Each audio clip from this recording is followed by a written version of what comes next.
मेरे साथ इस समय मौजूद हैं एमएलसी के निर्दलीय दावेदार प्रत्याशी राहुल राज कुलश्रेष्ठी, जो कि आज इटावा पहुंचे हैं।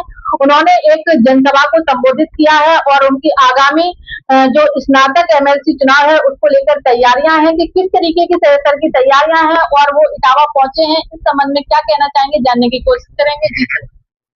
नमस्कार, मैं डॉक्टर राहुल राज। और जैसा कि आपको भी बताया कि मैं 12 जिले में लड़ रहा हूँ। वास्तविकता में 12 जिले बहुत बड़े हैं। आगरा का पूरा मंडल है, अलीगढ़ मंडल है और कानपुर मंडल के 4 जिले हैं, फर्रुखाबाद, कन्नौज, इटावा और औरैया। तो ये बहुत ही बड़ा और विस्तृत चुनाव है जिसको हम अभी लड़ने जा रहे हैं। मैदान में उतर चुके हैं निर्दलीय प्रत्याशी के रूप में। सर, जैसा कि आप निर्दलीय प्रत्याशी के रूप में चुनावी मैदान में आ रहे हैं, ऐसी क्या वजह रही कि आपने कोई राजनीतिक दल नहीं चुना?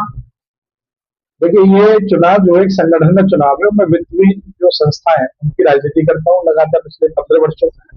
वॉइस ऑफ स्कूल एसोसिएशन नाम से मेरा संगठन चलता है, इसका मैं प्रदेश अध्यक्ष हूँ। तो बहुत दिनों से एक मन में विडंबना आती है शिक्षा जगत में, जो दिन प्रतिदिन ऐसी चीजें हो रही हैं जिनको हमने कोई सोचा भी नहीं था कि भारतीय शिक्षा प्रभावित होगी विदेशी शिक्षाओं से, या इतने ड्रॉबैक्स होने लग जाएंगे, बच्चों के लिए के संग दिक्कतें खड़ी हो जाएंगी। तो विचार आया मन में कि चलो हम कुछ आगे बढ़कर देखें। लोगों ने बहुत डराया कि अगर आप आगे बढ़ोगे तो आपके लिए दिक्कतें खड़ी होंगी, आप मत लड़ो चुनाव, ये ना करो। फिर भी मन में घुटन थी, एक मन में जज्बा था, नहीं हमें कुछ बदलाव लाना है तो हम लोग आगे आना पड़ेगा, पढ़े लोगों को आगे आना पड़ेगा। और ठीक है, चुनाव का निर्णय जो भी हो, जीत हमारा, उसमें कोई दिक्कत नहीं है।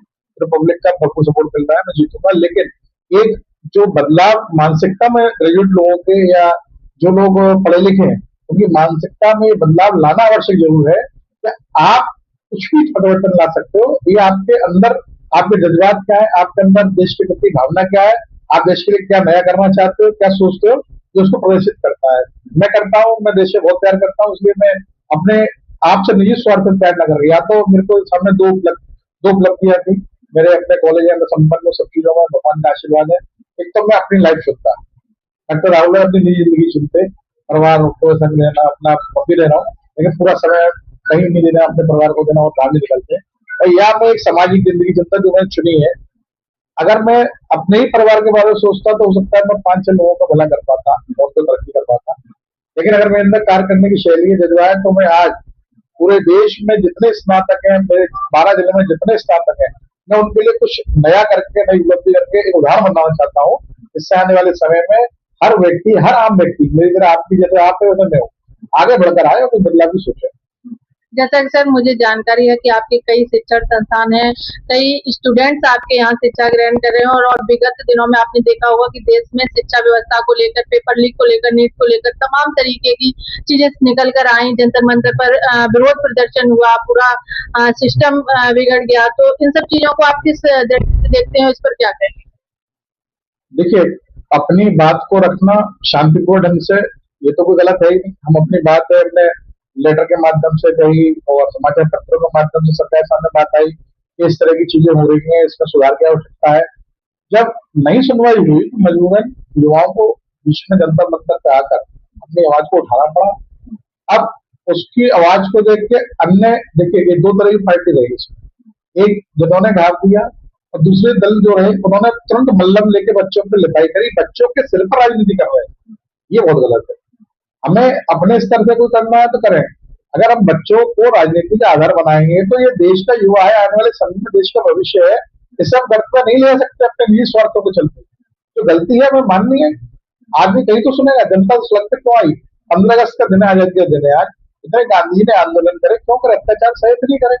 तो जब हम अत्याचार सहते जा रहे हैं, हमारी सुनवाई नहीं हो रही है, कोई सुनने को तैयार नहीं है, तो मजबूरन वो क्या कोई भी हो, छात्र छात्रा क्या किसी भी व्यापारी के संग दिक्कत होगी, शिक्षाविदों के संग दिक्कत होगी, वो भी रोड पाएंगे, वो भी एक धरना प्रदर्शन करेंगे। सबको बैलेंस करके देश में सुशासन तरीके से काम करना, सबकी समस्याओं सुनना, हल निकालना, केवल शिक्षा को राजनीति आधार न बनाना, ये देश को करना चाहिए। अगर ये लोग नहीं सुन रहे तो हम लोग पढ़े लिखे लोग आगे निकल के आए, वो करेंगे इस चीज को।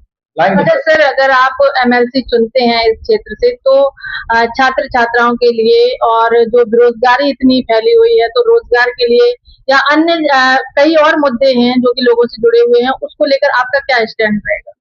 देखिए, सबसे पहला मैंने संकल्प पत्र अपना जारी किया है। उसमें सबसे पहला बिंदु दिया था कि ये जो एमएलसी है, स्नातक वाली सीट, ये ऐसा चुनाव होता था, लोगों को पता ही नहीं होता था इलेक्शन कब हो गया, इसका क्या प्रारूप है।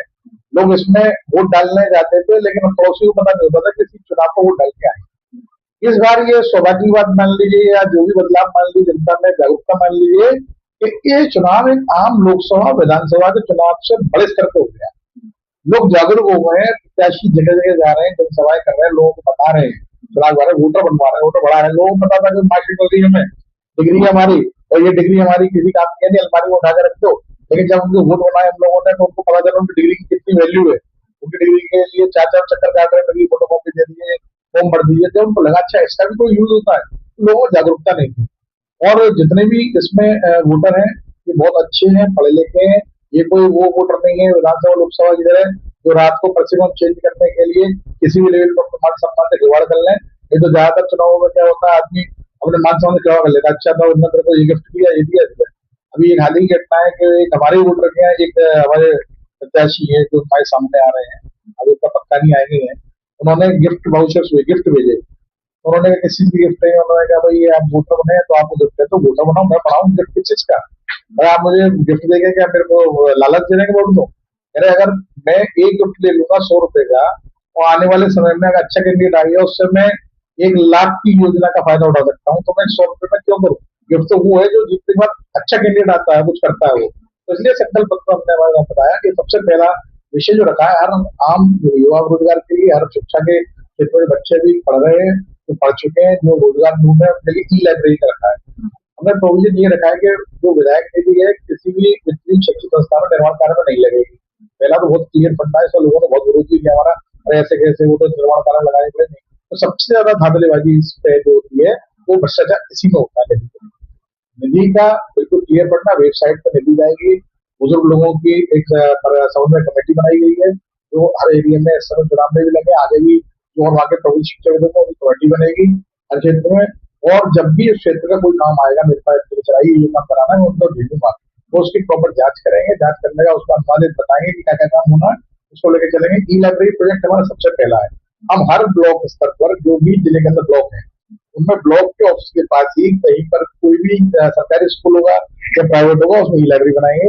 यही सेम फॉर्मूला हमने शहर के अंदर करा, हर 5 किलोमीटर में जो भी सरकारी प्राइवेट स्कूल में मिलेगा सुविधाओं से, उसमें ई लाइब्रेरी डेवलप करेंगे, जिसमें रोजगार वाला बेरोजगार आदमी जो भी बच्चा है वो आके शिक्षा ग्रहण करे, अपनी ई लाइब्रेरी से फायदा उठाए, पूरे देश को एक ही स्कीम में ला कर देके सॉफ्टवेयर डेवलप करेंगे जिससे बच्चों को फायदा होगा, वहाँ अपनी बहना ना पड़े।